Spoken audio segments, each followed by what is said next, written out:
the Super Eagles camp, Nigeria's star striker Victor Osimhen might miss the Afcon semi-final against South Africa.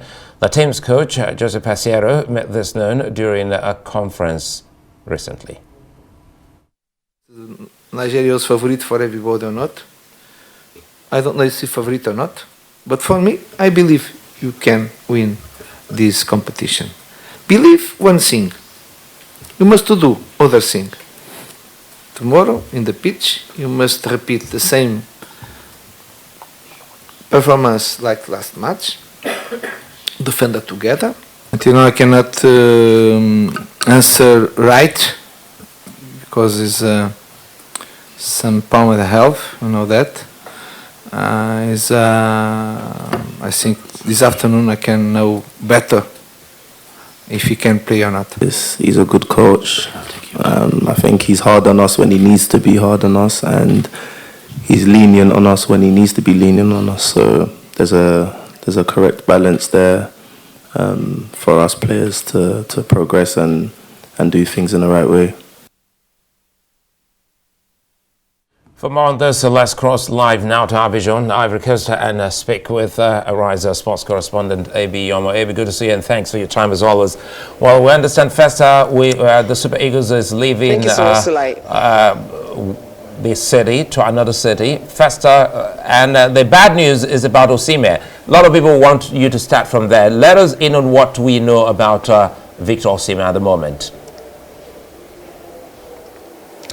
Well, Sulaiman, luckily for Nigerians, there's no bad news concerning Osimhen any longer. Last night, news broke that Osimhen had some abdominal problems, so he could not fly with the rest of the Super Eagles squad to Bouake. We saw them leave for Bouake and arrive Bouake last night, but Osimhen left for Bouake today, and he trained with the Super Eagles squad, had the last training with the Super Eagles squad, so definitely he has been given the green light for selection for tomorrow's game. So Osimhen, as it stands, is fit for the game against South Africa tomorrow.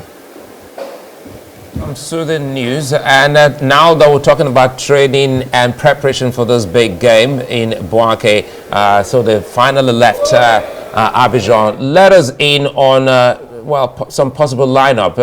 Have you been able to get a sense of what the lineup may be?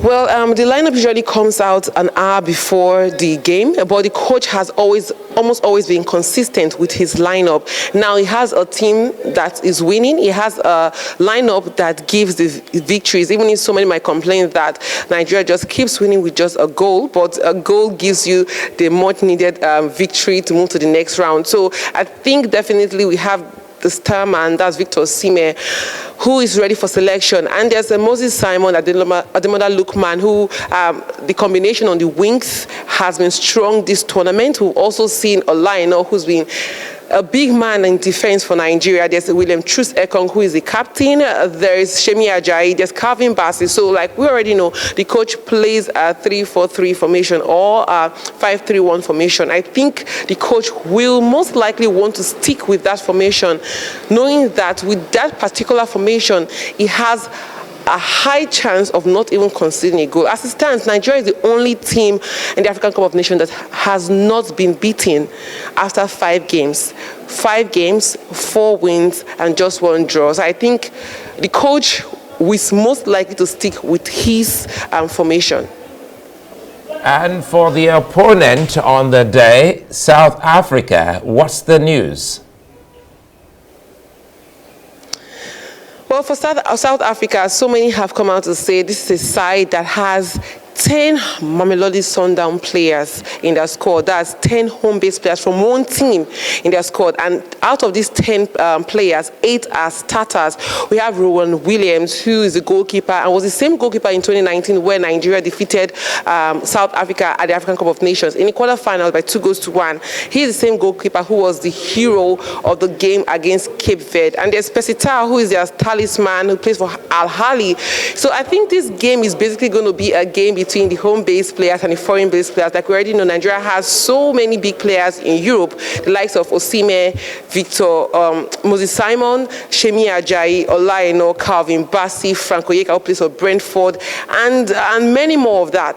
But for South Africa, they have home-based players. It's looking like the Egyptian teams we used to see in 2010, 2012, 2006, and 2008. So now, should Nigeria lose to a South African side who has so many home-based players, I think that's going to be a big test for Nigeria. But I think Nigeria and South Africa is just more than a usual semi-final game. It's a big rivalry for Nigeria and South Africa.